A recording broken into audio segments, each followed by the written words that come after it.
서해바다 잠시 조망 후 탑 내부에도 들어가 보기로 합니다. 입구로 들어서자마자 불상이 보이고 그 옆으로 나선형의 계단이 만들어져 있는 것이 보입니다.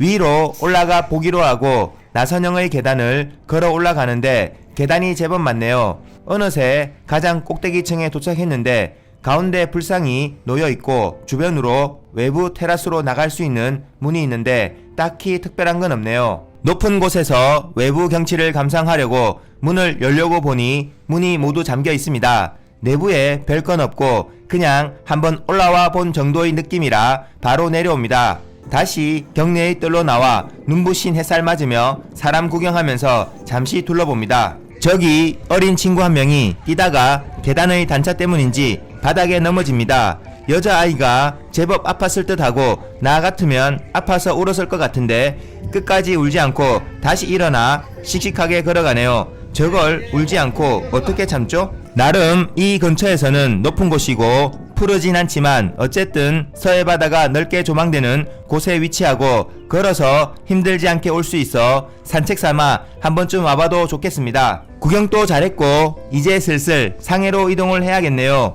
상해에 너무 늦게 도착하면 아무래도 숙소 잡는 게 조금 부담스럽죠. 빨리 가면 상해 시내 구경도 좀 할 수 있고 올라왔던 길을 되돌아 산 아래로 다시 내려갑니다. 내리막길은 훨씬 수월하죠. 산 아래로 내려오자마자 우선 닝보 가는 버스 타러 버스 터미널로 바로 이동합니다.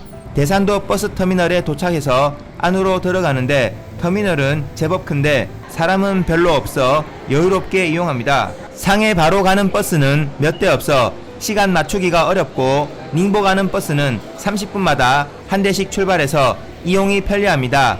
매표소에서 닝보행 버스표를 구매하는데 가격이 73원, 한화로 약 13,000원 정도 금액이네요. 저렴하긴 합니다. 대합실에서 잠시 대기 타고 있으니 닝보 가는 버스가 금방 승강장으로 들어옵니다.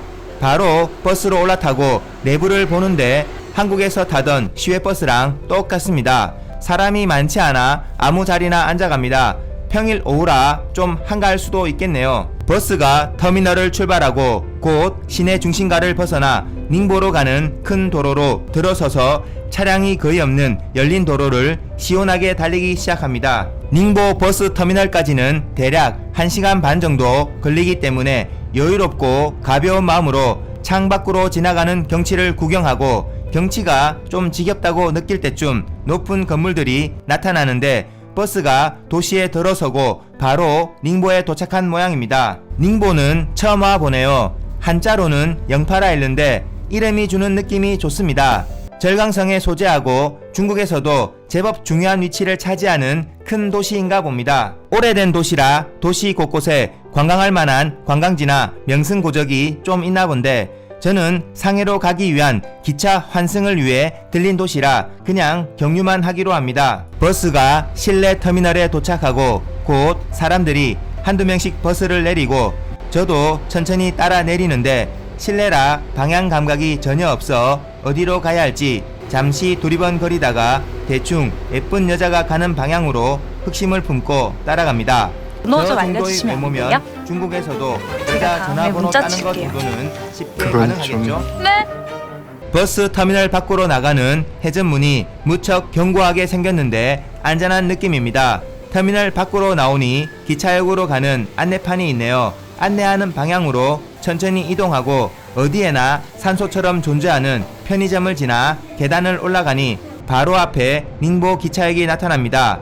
닝보가 좀 큰 도시이긴 하지만 북경이나 상해처럼 가장 큰 도시도 아닌데도 불구하고 기차역이 정말 큽니다. 기차역 주변을 한번 둘러보는데 저기 금방 제가 나온 버스 터미널 건물이 보이고 그 옆으로도 높은 건물들이 늘어서 있는 것이 보입니다.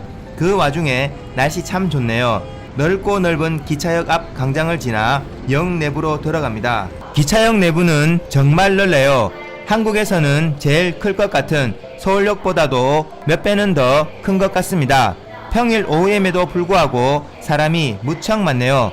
매표소 위에 있는 큰 전광판에 여러 목적지로 가는 많은 기차 일정이 올라와 있네요.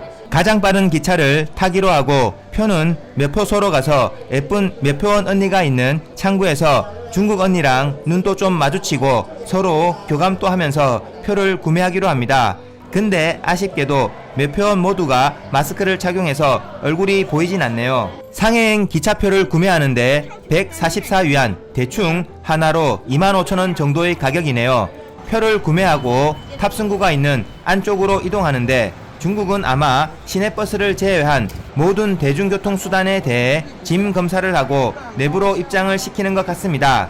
검색대에 가방 같은 짐을 올려놓고 지나가기만 하면 되지만 살짝 귀찮기는 하죠. 탑승구가 있는 내부로 들어서자 많은 사람들이 탑승 대기 중인 것이 보이는데 사람들이 무척 많습니다. 기차 탑승까지 시간이 좀 남아서 여기저기 돌아보는데 중국도 기차역이랑 기차는 이용이 편리하게 되어 있죠. 기차 노선도 잘 되어 있고 어느새 시간이 됐나 봅니다.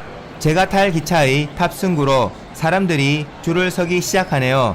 사람들이 조금씩 탑승구로 들어가고 줄이 줄어들 때쯤 저도 천천히 탑승구를 통과해 기차를 타는 탑승 플랫폼으로 이동하는데 플랫폼 생긴 모습이 한국이랑 똑같은데 고속철 생긴 모습도 한국이랑 별반 차이가 없네요.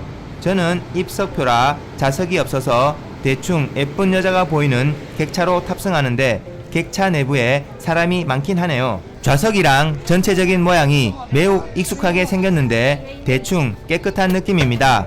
기차가 천천히 탑승 플랫폼을 미끄러지듯 출발하고 객차 안을 좀 어슬렁거려 봅니다. 승객 중 대충 절반은 휴대폰 하고 있고 대충 나머지 절반은 자는 듯 한데 사람 사는 거 다 거기서 거기라 무척 익숙한 모습이죠. 한국 기차에서는 없어진 것 같은데 여긴 승무원이 간식 카트를 운영하고 있습니다. 카트에 과일, 과자 등 간단한 음식과 음료 등이 있는데 기차는 역시 계란과 사이다죠. 아예 음식을 파는 객차를 따로 운영하고 있긴 한데 간식과 음료 정도 파는 것 같네요. 객차 사이사이에 물을 마실 수 있는 정수기가 있고 세면대가 따로 설치되어 있는 점은 무척 칭찬할 만하고 이런 건 우리나라도 좀 적극 수용하면 좋을 듯 합니다. 평범한 창밖 풍경을 좀 보고 있으니 기차가 항주와 가흥을 거쳐 어느새 최종 목적지인 상해 홍교 기차역에 도착합니다. 대충 1시간 30분 정도 걸린 것 같네요. 사람들에 쓸려 기차를 내리고 방향 감각이 없어 잠시 어리버리하다가 사람들이 많이 몰려가는 방향으로 따라가서 우선 역을 벗어나는데 밖으로 나갈 필요 없이 실내에서 2호선 지하철과 바로 연결되어 있네요. 기차역과 지하철이 연결된 대도시의 지하상가가 사람들로 무척 번잡합니다. 많은 사람들 속에서 어리버리한 모습으로 이번 영상은 이쯤에서 마무리하고 상해에서의 이야기는 다음 영상에서 계속 나누도록 하겠습니다. 시청해주신 모든 분들께 감사 말씀드립니다. 감사합니다.